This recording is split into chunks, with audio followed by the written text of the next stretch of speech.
Hi everyone, welcome back to the Navigant Credit Union Broadcast Center. I'm GoLocal News Editor Kate Nagel. Thanks for tuning in for the 4 o'clock news and politics show. This Thursday we do have a full one for you. Each Thursday, as we've already done, we're going to be featuring the ripple effect. This is the DOT's campaign to raise awareness of the impact of impaired driving.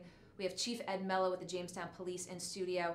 We also have Bob Robillard with the Family Service of Rhode Island talking about how to talk with children about tragedies after the mass shooting in Florida. But as we do every Thursday, we kick off here with former state representative, former Deputy Secretary of State, now heads up Stages of Freedom. We have Ray Rickman come in to give us big view. Thank you, Kate.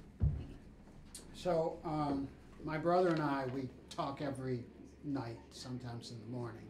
In the morning, we text for 20 seconds. At night, we'll talk anything from 2 minutes to an hour.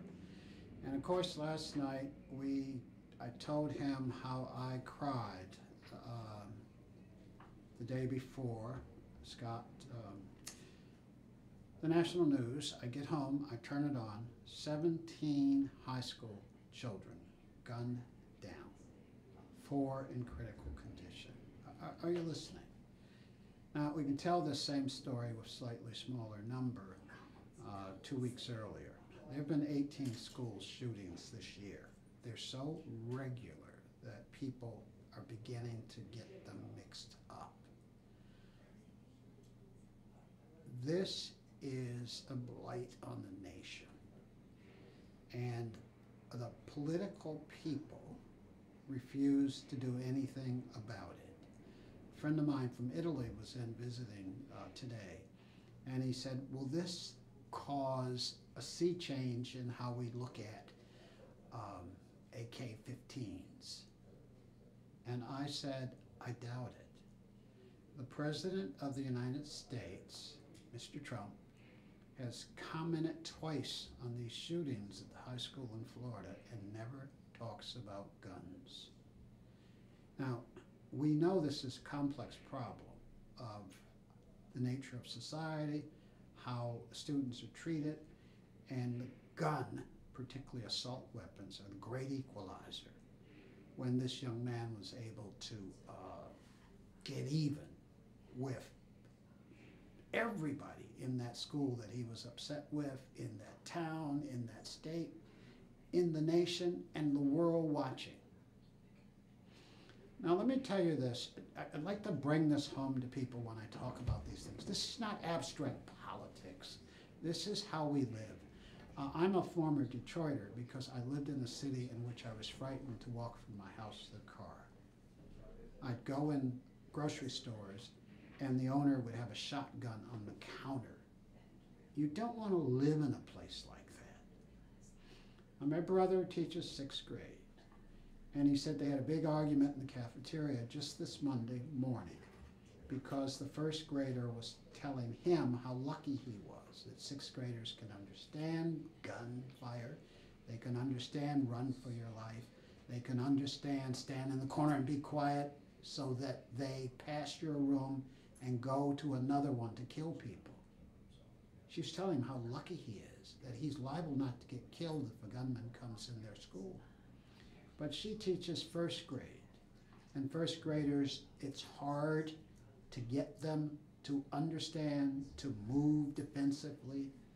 And she said to him, I'm going to get killed if a gunman comes into my classroom, comes into this building. I'm going to get killed because I will not be able to live with myself if I run off and leave the kids, if I try to lead them and they don't follow. She said, I have a soul, and I'll be a dead soul if a gunman comes to kill my children. She's jealous because my brother is liable to live, and she's liable not to. Please, Republicans, Democrats, we need to curtail the use of these assault guns. If that young man in that high school had had a 6th shooter, there might be 1, 2, 3 children dead. There may have been 1 or none, because people probably would have even tackled him. No one tackles anybody with an assault weapon. Please, I believe in the Second Amendment, the right to bear arms, but not basically Gatling guns, machine guns, modified. Are you listening? People who believe in guns need to say we need to curtail that Las Vegas man's right to have 40 offensive, deadly assault weapons. I dislike going home, turning on the TV, and crying for our children.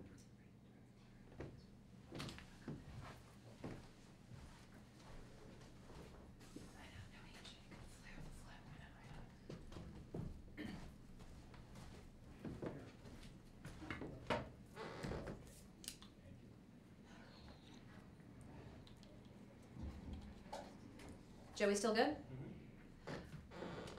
Okay, everybody, welcome back to the Navigant Credit Union Broadcast Center. I'm GoLocal News editor Kate Nagel. Just like to thank Ray Rickman for coming in pretty much every Thursday as he does to give his Rickman's Big View. Appreciate his taking the time to come into the studio here. And as I mentioned earlier in the show, most Thursdays moving forward, we're going to be featuring the Ripple Effect. This is the campaign from the Rhode Island Department of Transportation to address impaired driving. Last week we had the Borks who lost their son to a drunk driver. This week we're bringing in the law enforcement perspective. I have Chief Ed Mello with the Jamestown Police Department around the corner. Chief, come on in. Thank you. I appreciate your taking the time to come in today to talk about this very important topic and your involvement with it. When the DOT said, here's what we're going to do to try to address impaired driving, all the stakeholders we're going to bring and feature so that Rhode Islanders know just the impact of this, and they approached you. What was your reaction? You know, I was very excited and very honored and privileged to partner with Ryan's parents on the initiative, and some members of the department joined me as well, and it's something we did without hesitation. So at the end of the day, what we want is to hopefully something positive come out of the very tragic death of Ryan, and hopefully this will make an impact. And have you been hearing from people we discussed before you came on? The DOT has rolled this campaign out. You're here, you're on TV, you're everywhere. I'm sure you've heard from folks saying, gosh, I mean, the heart-wrenchingness of seeing these videos, I mean, that's the point of this campaign. It is. So, you know, when we worked with DOT and the director and gave you a body on the project, it was really, we wanted it to be that way. We wanted it to be heartfelt. And it was, you know, for Ryan's parents, it was very difficult for them to get through this campaign, as it was for myself and for Sergeant Esposito. So, but we wanted to be, you know, people to feel our emotion, that what we're feeling. And you've been chief of Jamestown now for several years. You've come from Westerly. When you hear about the fatalities, it's just socks you in the stomach to hear about this. But you're on the roads. Your members are on the roads. How prevalent is impaired driving? Do you see on a day-to-day basis? You know, the problem continues. You know, we see more fatalities again last year than we have in the past. We see that increase going up again this year. And the impaired driving related to alcohol or drugs, it continues to be a problem. The problem is not going away. We need to address it in a different fashion. We need to change the behavior. And we also discussed as well, you know, as we talked about, if you're impaired, you might often not make the best judgment call. How important is it to prepare, especially if you're going to be going to, not a Super Bowl party, but every night you're going to a bar, you're going to a friend's party. I mean, call an Uber, call a Lyft. I mean, what do you tell people who they know that they're going to be going out and taking part in either alcohol or other? Sure. So, you know, not everybody walks out the door with a plan. Yeah. But in today's society of technology and Uber and all of these ride-sharing opportunities, there's really no reason for you not to do that. You know, particularly in urban areas where the reality is we're seeing a lot of drunk drivers in the urban areas coming out of the cities. So where those opportunities exist to find alternate means of transportation to get yourself home. So it's not necessarily the planning, it's your responsibility. And just remind folks again, you know, first offense, second offense, if you do and you're caught, what can you be faced with? So DWI is significant. It costs you a lot of money, thousands of dollars between legal fees and fines that you pay. Your privilege to drive is gone for a period of time. The consequences for driving while intoxicated or impaired are significant, and they should be. And I personally feel that they should be harsher than they are. If that's an added deterrent that we can enhance the penalties, that would be, I think, a win for everyone. And talk also about the responsibility of others when they see impaired people at parties, at bars, in places, to both also discuss with them taking their keys, but if folks see someone, should they alert authorities? Yes, so we face that question a lot. So I think everybody shares that responsibility. I think everybody shares the responsibility of a coworker or a colleague or a friend or family member if they're out, and it happens. People drink too much. It happens, not always intentionally, but we share that responsibility of making sure that they get home safely, to encourage them to get another ride or offer them a ride, or just confront them on the matter, because some people don't realize that they may be too intoxicated to drive, and without that intervention, if you will, they're probably going to go out and do without. And how much of your time are you spending now with the Ripple Effect? We appreciate you taking the time to come up from Jamestown, but who are you talking to and bringing this message to sort of on that daily basis? So, through social media, we're pushing out the campaign as much as we can. All law enforcement throughout Rhode Island is partnered with DOT to try to push out the message of the Ripple Effect campaign. We feel it's a strong message, a very heartfelt message, and we're all collectively doing our best to get that message out. Well, as we have you in here, again, the Ripple Effect, the DOT's campaign, which you can't not but see on social media, regular media channels. We've got the opportunity to bring stakeholders in here, like Chief Mello, every week to talk about the impact of impaired driving, and as you mentioned, the shared responsibility. Absolutely. So that's what it's all about. It's a shared responsibility. It's a change that we need to make collectively to be effective. Well, I appreciate your time, Chief, for coming in here, bringing the message straight to folks. Hopefully we'll have the chance to talk with you in the future on other topics as well, but I'll let you go back down to the task at hand in Jamestown. Okay, Thanks, Chief Kate. Mello. Appreciate I appreciate your time. Thank you. Thank you so much. Chief Ed Mello with the Jamestown Police Department, very involved with the Ripple Effect, the DOT's campaign to bring awareness to and hopefully stop impaired driving throughout the state. We did have the Borks in last week. We're going to be having stakeholders in moving forward, healthcare professionals, law enforcement officials, others impacted by impaired driving around the state. And as the Chief mentioned, it's a collective responsibility because the impact is so deep. Appreciate the DOT, everyone involved, and the Chief for coming in today to talk about this here. We also have another very important topic to talk about in the wake of the shooting down in Florida yesterday. We do have Bob Robillard from the Family Service of Rhode Island, I believe around the corner, to talk about talking with children. Come on in, Bob. Thanks for taking the time to come in. Thanks for having me. I'm going to take you a little step closer here. Sure. I know it's been a busy day, and this isn't the first time. We keep seeing this. Very true. And especially talking with children about what they see on TV, what they hear.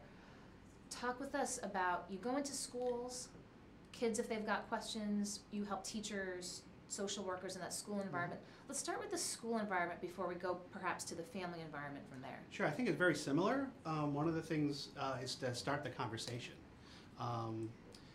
If you don't talk about it, it actually gives it more of a stigma, and it's not a conversation that people will have. I think administrators, teachers, all the ancillary staff have had some training here in Providence on response and have had some emergency training, preparedness training for these types of issues. But no one is ever prepared for this. So one of the things we try to do is really focus on starting the conversation, letting kids know that it's a safe thing to talk about, because if we move forward in that safety, we really want to, especially with the media today, I mean, one of the things we know that they have access, children have access, and they pretty much have some idea of what's happened very recently in Florida, and also are talking with their peers and may not be getting all the best information. And one of the things we try to do is have a safe place to talk, have it be pretty much part of what we do as an adult, whether it's a parent or a teacher or an administrator, to be able to say it's safe to talk about things that are scary.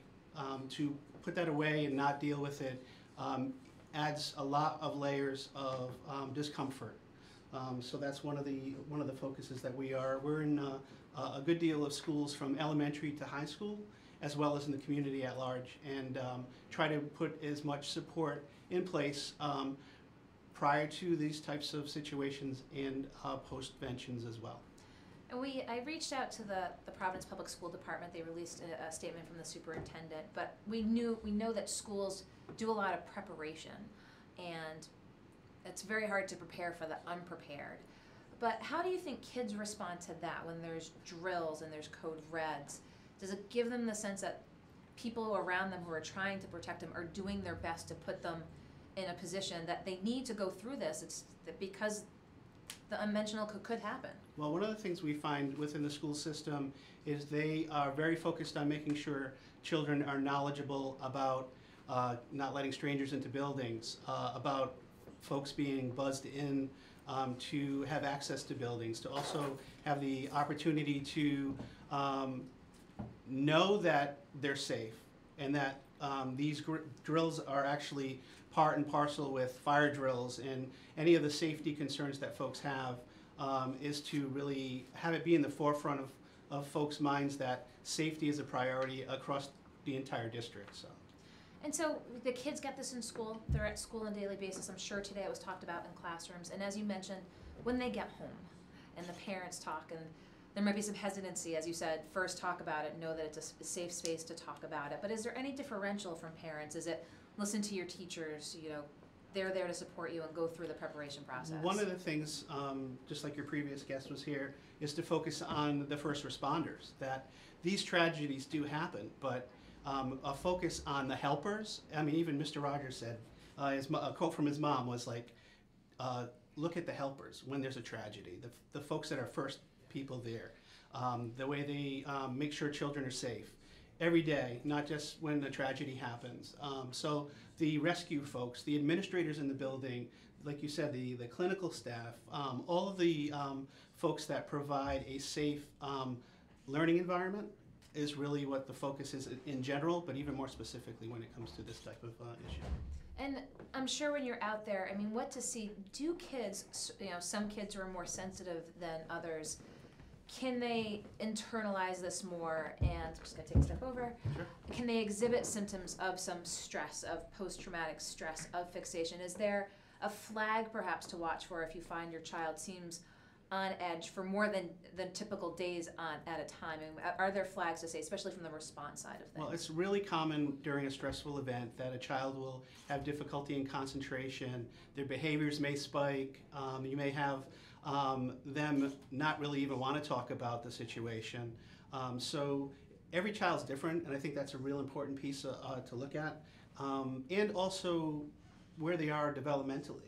So if a child is an elementary age, they would need the discussion around this issue to be really more concrete, and reassurance that they're safe, and making sure that they know that the people in their schools have been trained, and the police officers and the first responders all have been trained to make sure that folks are safe, that kids are safe.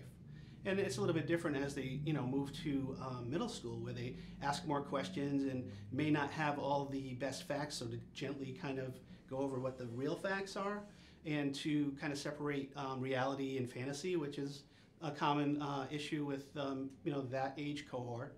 And then when you get to the high school level, you have folks that and children that are almost adults, so they need to have information. They need to process that information and be able to discuss it very openly. One of the things we find is to ask them like what they think would make things safer, because they'll tell you. They definitely will give you the feedback to do so. So at each developmental level, it's real important to meet the child where they are.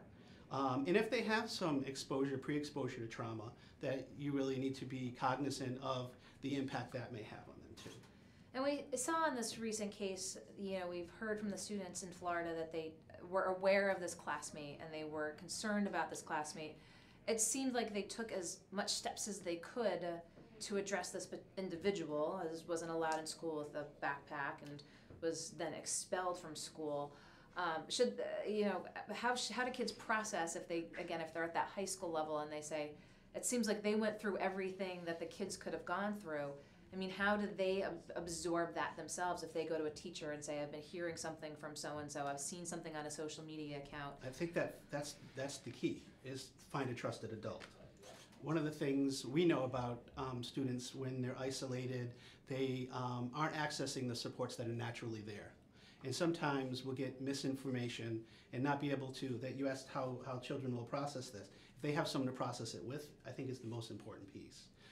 And it's okay to process with peers, but it also is important to process with an adult so that you can actually discuss the information and have an adult support you through that. And you're there specifically for the children, and what are you seeing from the school department standpoint? We'll leave the policy conversation for another time, but from the school standpoint, you talk about, you know, they've got the locked doors, they've got the buzz folks in. I mean, they seem to be about as secure as they could possibly be at this point. Yeah, and they're also informing students not to let strangers in the building or report strange activity. But also, you know, one of the things that this particular district is doing right now is they're moving towards a collaborative mental health model where services are being provided right in schools. Okay. And that whole process is an extra layer of support for those children who are really having difficulty with processing trauma and also may need some extra assistance to get supports, even because one of the things at Family Service of Rhode Island is we focus on the family. So we make sure that we're looking at all the social determinants of health, anything that is a barrier for folks to be in treatment, and make sure that the family is supported as they support the child too.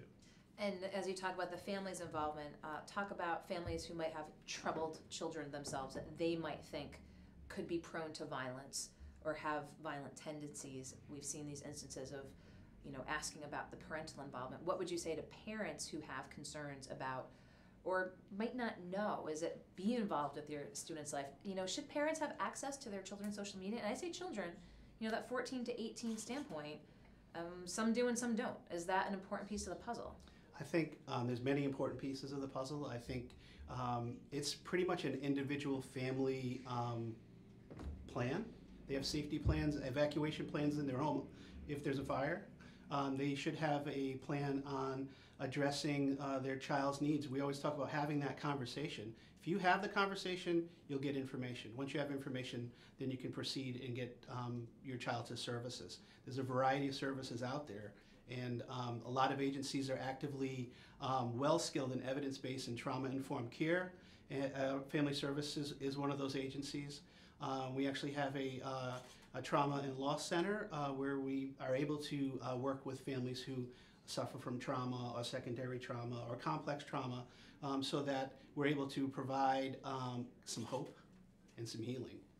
And talk with us about moving forward. You know, we've been unfortunately through these incidents, and the day after is very important, the couple days after. And Family Service, as you said, services a myriad of needs in the community.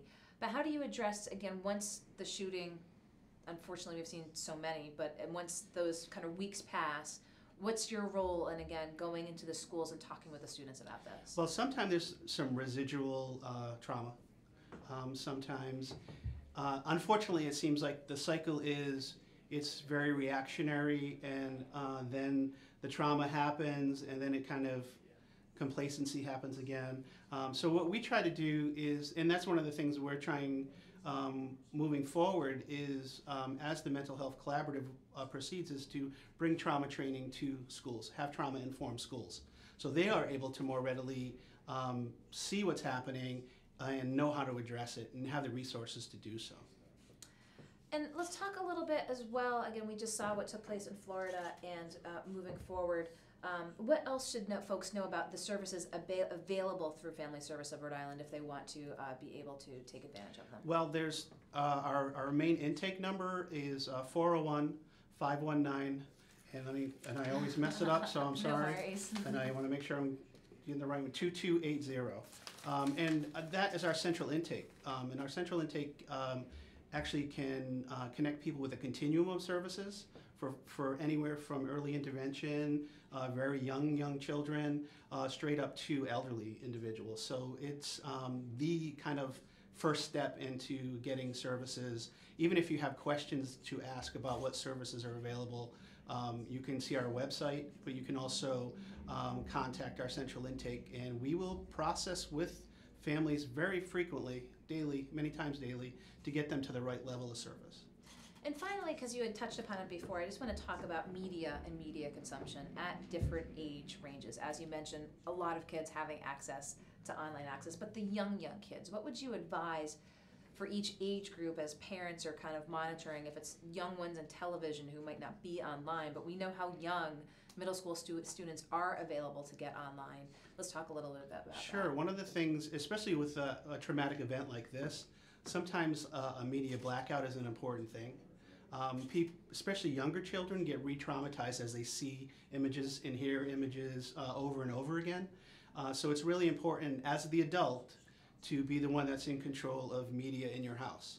And I know that's kind of a difficult conversation as children age, but if the precedent is set at a young age that the person in control of the information, especially during following a traumatic event, that the adult is the adult, and the reason the adult is there is for the safety of the child. So to be able to kind of continue that process, access to media is rampant. So, you know, it's up to you to have your own safeguards in your own home. Anything else you want to share with folks while you're in here, again, following this tragedy and so many tragedies we've seen, parents with children that might be watching that you want them to know? That there's assistance out there, that there is safety for the entire community, the good people that are out there doing good work every day to make sure your children are safe. That reassurance needs to happen from your end as a parent to discuss pretty much the gamut of things that keep children safe. That reassurance is probably one of the most important things during this time, and I think pretty much across the board in everyday life, even when tragedy isn't happening, that reassurance of safety is really what builds a child's trajectory in their life. So. And final question, talking about social media, but let's switch to video games. Kids like to play games, they like to play shooting games. Should there be conversations around that in the household and monitoring, you know, looking at what your children's up to, whether it's social media or what they're playing? Well, I think one of the bigger issues is access. You know, if a child goes to a friend's house, you don't know if they have access to a video game that you're not able to monitor. So to have those conversations of what's happening, you know, when they're together with their friends, when they're not in your house, because you can't control other people's houses, but it's important to have the conversation and discuss the expectations of what your child can and can't do under your care. And I said final question, that leads me to another question. Gun owners, that there are plenty throughout the state and have guns at home. Do you have conversations with parents about how those guns are kept? Absolutely. Our key focus is always safety. So we are asking about weapons, about access, about you know, how things are stored. A lot of our staff do home visits, so it's real important that we ask those questions for our staff safety, our client safety, and the families that we serve. Is there any sort of best practices if there's a place where they're stored with a key that the child cannot in any way, shape, or form access that key? What are the best practices with? Well, there's no doubt that's the best practice. I mean, the lack of access is really the best practice. But like I said earlier, the safety concern is probably the primary concern as a parent. So anything that will lead to your child being safer is a benefit, especially with gun ownership. Responsible gun ownership is really a true focus of a lot of the work that we do. Our staff go out on the GO team with the Providence Police after a traumatic event, so we're able to support kind of after the fact, unfortunately. So it's real important that we are having those conversations with frequency because it addresses the issue of safety. Well, I think we've touched upon a myriad of topics here, and I appreciate your taking the time, and I know it's a busy day, Bob, but wanted to just let folks know about the services available through Family Service of Rhode Island. We'll provide links and phone numbers again up there, but Bob Robillard, I appreciate you taking the time to come in. Thank you. Thanks so much. I'll Thanks let for you go having around the me. corner. Okay, thank you. Just want to thank Bob Robillard with Family Service of Rhode Island coming in today to talk about what parents should know about talking with children about tragedies, as we've seen both yesterday in the Florida shooting and recent school shootings. Went through a great deal of topics, so I appreciate him taking the time to come in here to the Navigant Credit Union Broadcast Center. So we had Ray Rickman, we had Chief Ed Mello with the Jamestown Police Department, Bob Robillard again, talking about pretty, well, very important topics here that I appreciate they're taking the time to come into the studio. And as I always do, I appreciate Bob Whitcomb taking the time to come in. Good evening. Nice to see you. Nice I to see appreciate you. your coming in. You've got your cheat sheet. I do. Well, yeah, but it's in Braille. I don't know how to read Braille. So thanks for taking the time to come in. You know, we've had a pretty somber start to the show, Yes, very both much dealing so, with yeah. peer driving. I mean, you've seen the ripple effect I campaign. have, yeah. Do you yeah. think it's, I mean, I think it's been Yeah, incredibly, no, I think it's a great idea. Yeah. Yeah. to keep, because I mean, with the fatality numbers, We don't realize that. We have a name, somebody died, somebody's murdered, somebody's killed in a car crash. We don't realize how many people are affected. Like this horrible thing in Florida, hundreds and hundreds, maybe thousands of people will be very closely affected by the deaths of those children because we have more guns in America than any other place in the world. There's a new report out, I think it might have been in The Economist magazine, which is not some screaming lefty operation, saying the biggest problem in the United States with gun deaths, not mental illness, even though we've got plenty of that. It's not, commission of crime, it's just there are too damn many guns. It's totally out of control. I mean, we've seen a number of school shootings since the beginning of the year. I Well, mean, they're coming like every week now. but Yeah, given yeah. the political climate that we're in, I mean, do we see anything on the gun side of things? No, I mean, unfortunately, because this shouldn't be a Democratic or Republican thing, but the Republican Party is now basically a wholly owned subsidiary of the National Rifle Association. Didn't used to be that way, and the Koch brothers. So, you have to, as the French say, changement de regime.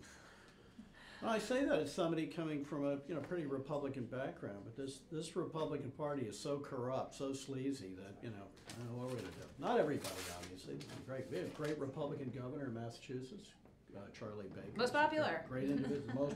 Right. What an irony. The most popular governor in the United States is the Republican governor of one of the 2 or 3 most Democratic states.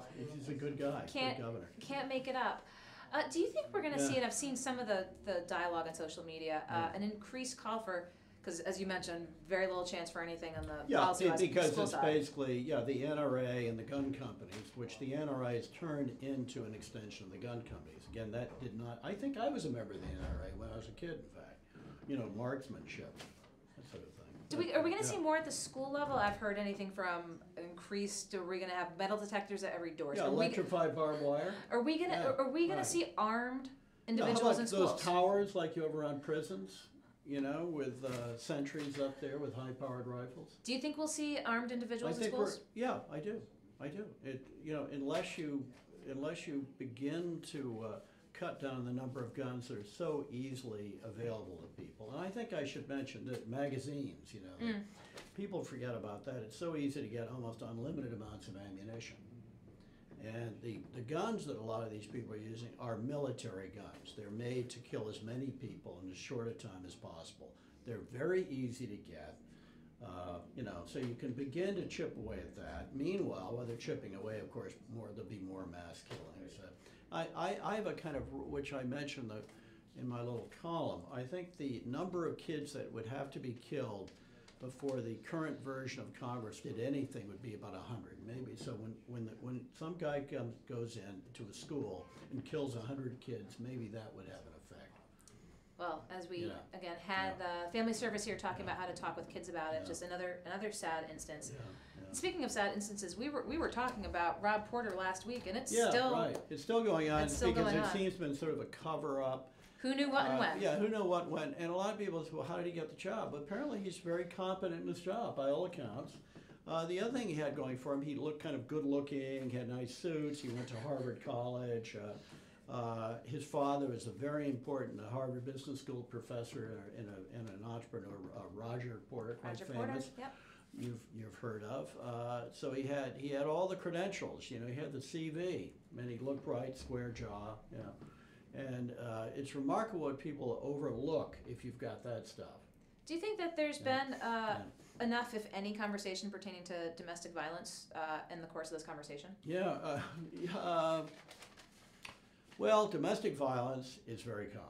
So has there been enough conversation about it? I don't know. I'm kind of offended the way that the president's spokesperson, Mike Huckabee's daughter, and the president had kind of avoided the subject basically in the last few days. And I think yesterday, maybe late the day before, President Trump said he was against domestic violence, which is good. I'm glad he's against it. Well, I do know that Kellyanne Conway said that when asked about Hope Hicks and the staff about, right. That's the allegedly the girlfriend of Rob Porter. Yes, and right. so she said that Hope was a strong individual, which the ex-wives took some umbrage with. Yeah, I think they're all pretty strong people too. By all accounts, they're all very intelligent, highly educated. And domestic violence can happen to anyone, but they're anywhere. smaller than Rob, and they're pretty good targets to being slugged. Without having I don't think he had to worry very much about them slugging it back and giving him a black eye. Well, I think he's a big guy. I think it goes to show it crosses every genre sure. of absolutely. But this Americans. business, well, he's such a competent guy. It's like kind of the your local friendly child molester. Oh, he's such a nice guy. He used to taught my kids how to ride a bicycle. But you think he's got another? You still think that the career is still intact? Who, Rob Porter? No. I think he'll get a job in business, something like that. But no, I don't. I think his career in government is pretty much finished. Yeah. So your cheat sheet here, I'm assuming, Too has bad some. he's very smart. By all Yes. accounts. Apparently, he's the single most competent person in the White House staff. So he's gone. We'll see what happens moving forward, and we want to see what you're going to be writing about this weekend. Yeah, there's a company, what's it called, Catalytic Innovations, down in Fall River, Massachusetts, and very interesting. A engineer called Stafford Sheehan, and his team have come up with a system. It's rather complicated, but basically pulling carbon dioxide out of the air, and then they use a sort of reactor, and then with this they create ethanol, which is clean burning, alcohol. And this could address global warming issues. It could provide an abundant source of clean energy, and this is pretty exciting. That would be incredibly exciting. Incredibly exciting. I came across this, but somebody sent me a link to a little segment on Reuters television about this. And I thought, boy, this could be a big deal. This and 10 years from now, this could be a huge company. You can read about Bob's column. Yeah, right. What else you got I going don't have on? any stock in it either. Okay, what are the other things? There's a lot going on, obviously. The infrastructure thing, the Trump infrastructure, it's basically a joke because they pay, most of this is supposed to be paid for by the localities in the states which don't have that kind of taxing power. In fact, it just got more difficult to do taxing because you can't write off as much of your state and local taxes against your federal tax. So that's kind of a joke. There is also an element where they're trying to encourage private investment, which is in itself not bad, but actually the way it's skewed is the private investors, they want a good return, obviously. So I think you're going to see them more than willing to build roads to luxury resorts. Roads to luxury resorts. Yeah. Well, we certainly have infrastructure needs here, that's for sure. We had a very interesting individual on live recently up at UMass Lowell, Professor Yu. Yeah. They're doing a lot of R&D up there. Oh, they're doing great engineering stuff up there. In the textile industry. It's literally a fabric. Yeah. If you want to check this out on GoLocal, it's a great interview. It's using the fabric and fiber optics to basically place on structures, to place on bridges, to place on tunnels. Really? Like to kind of to get paint it on, kind of to get a test, a test, so to say that we can find out sooner where there might be something breaking down. Stress cracks and this kind of thing. Yeah. And he's like, we're kind of hoping to bring this to market. And I was like, maybe you're going to be leaving UMass Lowell. That's right. Well, UMass Lowell has some great engineering people. Yeah. They're developing a national name over the last 5 or 10 years for some of this stuff. The other thing I wanted to slide in, there's an interesting, the Trump administration, of all people, want to, they're looking at this family leave thing, have family leave. Well, I'm very dubious about mandatory family leave because it's very difficult to staff small companies as it is, let alone with this. But there's an interesting way of paying for it that came up with a policy wonk and lawyer in Washington, which people would pay, they would delay taking Social Security a little while to cover the cost of family leave. So you basically postpone, could be a month, could be 3 months, whatever. Well, with the Social Security being the way it is, that might not be the worst idea in the world. Take it. So the idea is they basically pay for it by taking money from the money that they'd get paid in Social Security checks later on, assuming there is any Social Security. Assuming there is, because it looks like for all intents and purposes. So I think that's interesting, and I also wanted to say something nice about something. Yeah, it's kind of minor, but it's made me feel good. When was Valentine's Day? Was that yesterday? Yesterday. That's right. Yes. Usually I'm a romantic, but I'm a forgetful romantic. I looked up at the Rhode Island State House, which was in red and green, and I thought that was really neat. The whole thing was just glowing red and green, and of course they've got that white Georgia marble.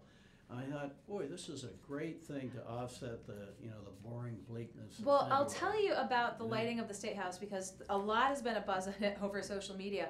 Yeah. I do know members of the African American community Yeah. asked for it to be lit up in red, black, and green for really? the Pan-African flag. How's the black work? Well, the black isn't That's the really problem. working out No, so much. no. So people are saying, well, is it that? Is it the Yeah. Italians? There Yeah, seems to be a yeah. little confusion Bulgaria or something? Yeah. over it. But I know for Yeah, find out yeah, a mite at a yeah. time, it was supposed to Yeah. be is supposed to be black, red, and green. So Yeah. if you're questioning what's happening at the State House, that's the Yeah. skinny that I have on I this thought head it was here. really, really neat, and that was really charming. So speaking of lighting, we just had Joe Palino in with the Yeah. Case Mead building over here. He says he's going to be like uplighting it to once it's I mean, done. light going up the wall. Yeah, to sort of kind that's of right. it's a historic building. I mean, we've got the darkness of Yeah. the Superman sort of looming over everyone else here. Well, That more you know, more light the Kate, better.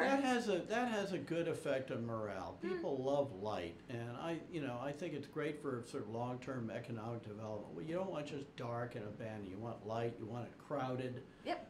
That's another myth, as he said, looking across the street at a big parking lot. Parking lots are bad for cities. Yes. It should be as dense as possible. Dense cities are successful cities. So when people urge the tearing down of yet another block to put in a parking lot, I think they're full of it. They're No really more full of it. parking lots. No, But more columns from Bob Wickham Yeah. coming this weekend. We look forward to Great. to reading those, and of course, we're gonna kind of mix things up a little bit in the future. The big news today on GoLocal is we're going to be up at the State House on Yeah, Thursday. So yeah, we're going to let you right. know the days of Yeah. the week that Bob Wickham is going to be in again after March 1st. Yeah, We appreciate your, as always, Well, coming I'm in. on work release anyway. Okay. Like you're around the See you corner. later. Bye, everybody. Okay. Bob Wickham, want to thank him for coming in today, as he almost always does every Thursday, to talk about recent news, what he's going to be writing about for the coming weekend. Appreciate his time. So appreciate everyone coming into the studio today. Appreciate your watching. Kicking off with Ray Rickman, the former state representative, now with Stages of Freedom, talking about his big view, talking about yesterday's shooting tragedy in Florida. We have Bob Robillard from the Family Service of Rhode Island talking with children about mass shootings and tragedies. And then we also had Chief Ed Mello from the Jamestown Police Department. He's involved with the DOT's ripple effect, talking about everyone's responsibility to address impaired driving. So appreciate everyone coming in here to the studio. And again, you're watching as well. So stay tuned for GoLocalProv.com for more news, lifestyle, politics, sports online, on Facebook. But we'll see you back here in the Navigant Credit Union Broadcast Center tomorrow. Molly O'Brien will be up at 3 o'clock. I'll be up at 4 with news and politics. We look forward to seeing everyone then. Wishing you all a good Thursday evening. I'm GoLocal News Editor Kate Nagel.